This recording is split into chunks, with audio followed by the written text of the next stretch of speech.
Hello po, ako po si Gerald, nagbabalik. Welcome back sa aking channel, Gerald's TV. Ngayon po, magluluto tayo ng kinamatisang pampano.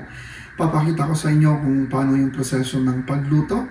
At bago ko simulan ng video na to, huwag kalimutang mag-subscribe sa aking channel, Gerald's TV. Click the subscribe button and notification bell para ma-update kayo sa aking mga vlog at cooking video.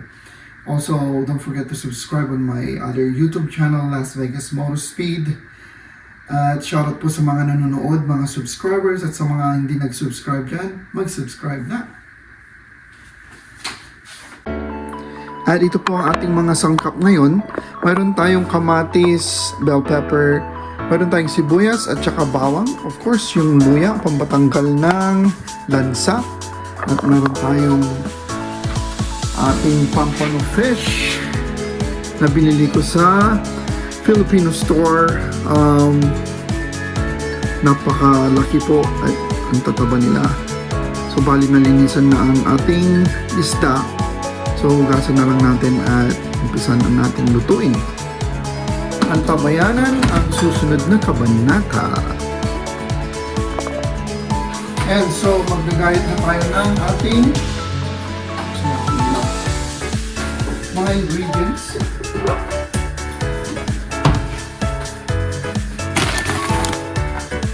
meron tayong mga aromatics dyan.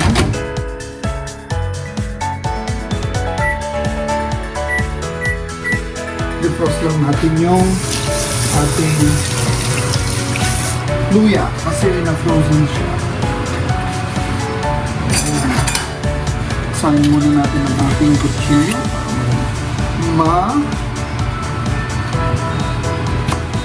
Sa siya madaling mag-chop ng mga aromatics. Unahin natin yung sibuyas.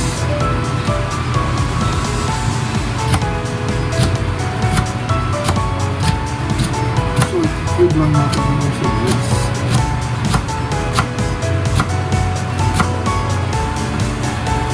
And then yung kamatis. Wala tayong enough na kamatis, so gagamit tayo ng ating tomato ketchup. Pares din, medyo manis-manis na. Ngayon, dinubos lang natin ang ating luya.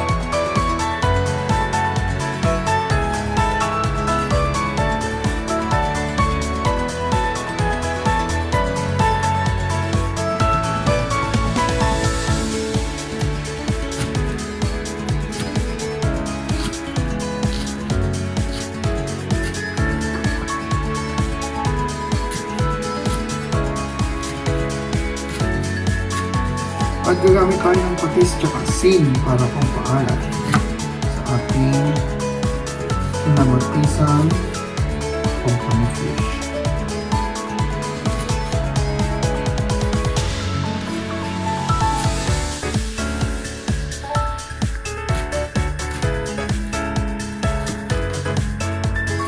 Dali lang magluto ng kinamatisang mga kapils po.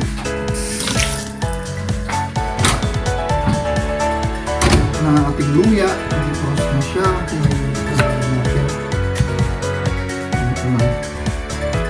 Slicing na natin ng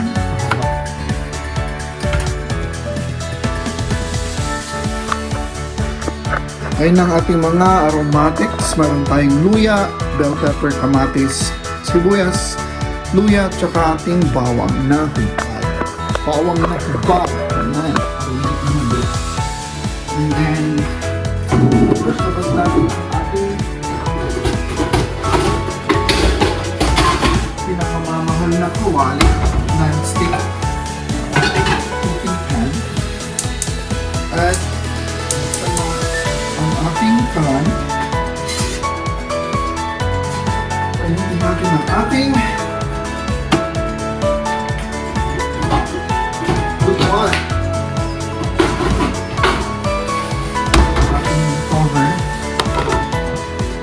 Habang hinihintay natin, shoutout ko muna yung ating subscribers.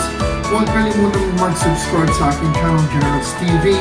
You can put a like, comments, and you can share the video as well. So, mapapanood itong video nito kahit saan ka man sulit na or lupalot na ng mundo. Ito lang ating pampano fish. Napaka-fresh at napakalusog. Kagaya po. Laglag na natin ang ating mantika ng ating cooking oil. Ilang mainit ng ating mantika. Ilaglag na natin ang ating mga aromatics gaya ng sinabi ko sa inyo. Meron tayong luya, kamatis, bell pepper, sibuyas at bawang. So, unahin natin yung sibuyas.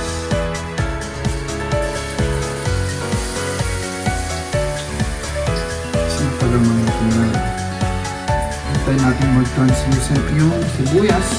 Sunod natin yung luya. Ayan po ang ating lutuan. Nagigisa na tayo ng ating mga aromatics.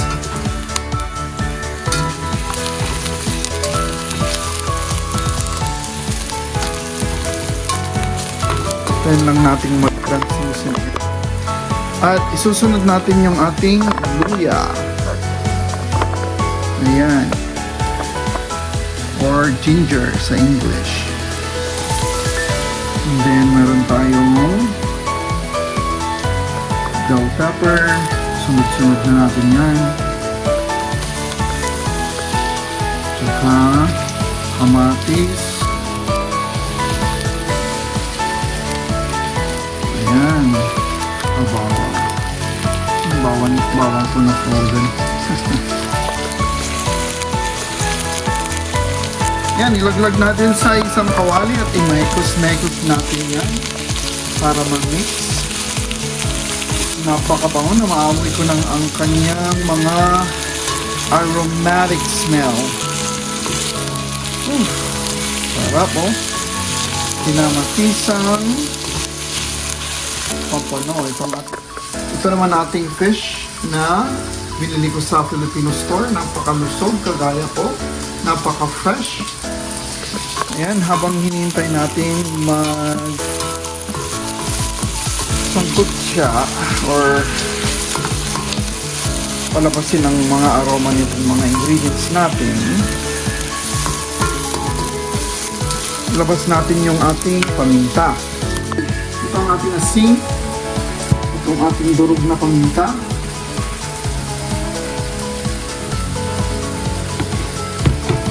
At since wala tayong maraming kamatis, gagamit tayo ng Heinz tomato ketchup. Dagdag sa ating kamatis. At saka mayroon tayong pa. Labas natin yung ating patis or fish sauce. And then, paglalagay tayo ng dahon ng laurel. Dagdag na natin yung paminta.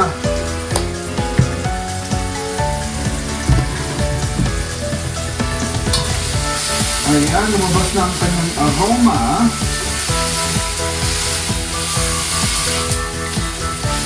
Sarap.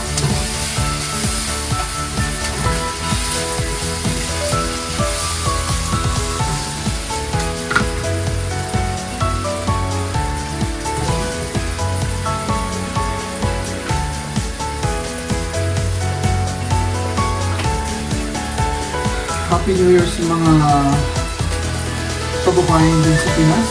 Ang bilis ng panahon. Ang kailan lang.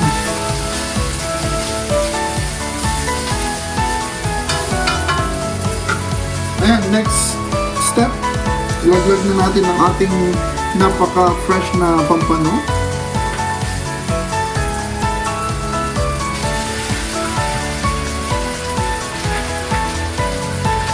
Kailangan natin yung apoy.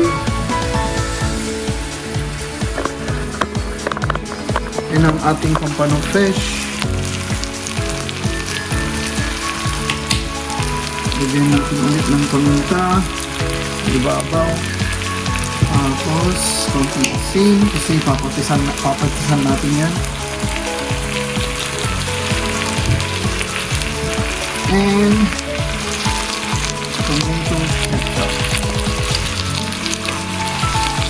kasi wala tayong kamatis na nabili.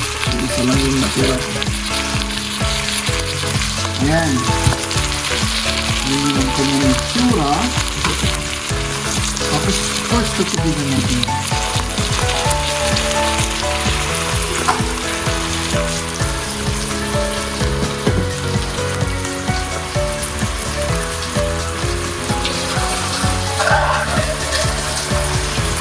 Yan ang napakasarap.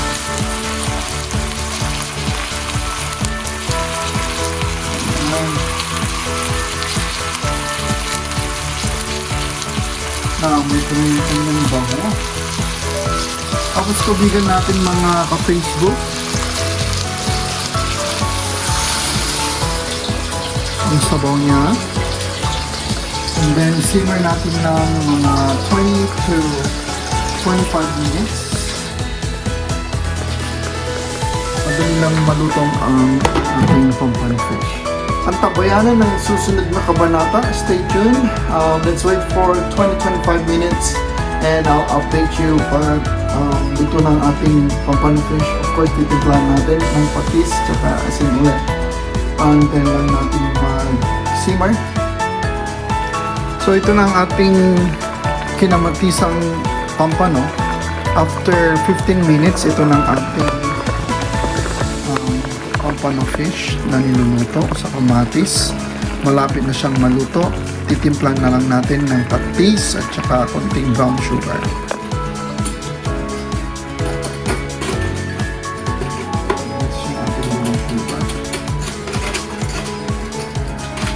Ano kasi ng panahon?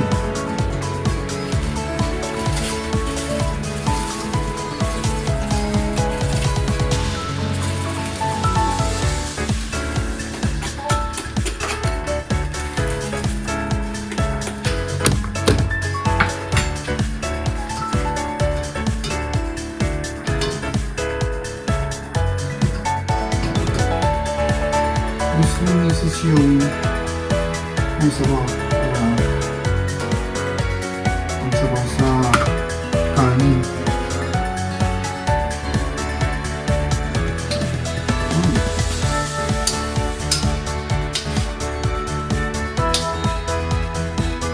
Ayan siya.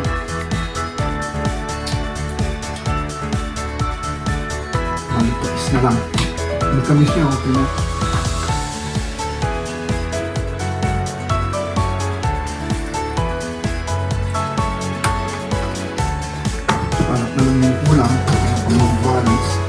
Kasi yung tomato sauce or tomato ketchup, matamis na siya.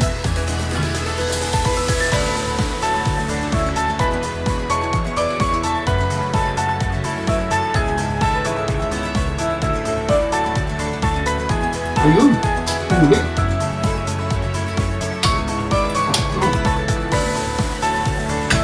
Ayan, so maghintay tayo ng 10 minutes, another 10 minutes or 10 minuto. Luto na ang ating kinamatisang pampano. Napakasarap mga ka-Facebook. Ayan o. Close up yan. Sarap. Sarap sa kanin yan. Simple lang. Simmer lang natin yung fish ng 20 to 25 minutes. Luto na yan. Madali lang maluto ang fish na ganito. O isda.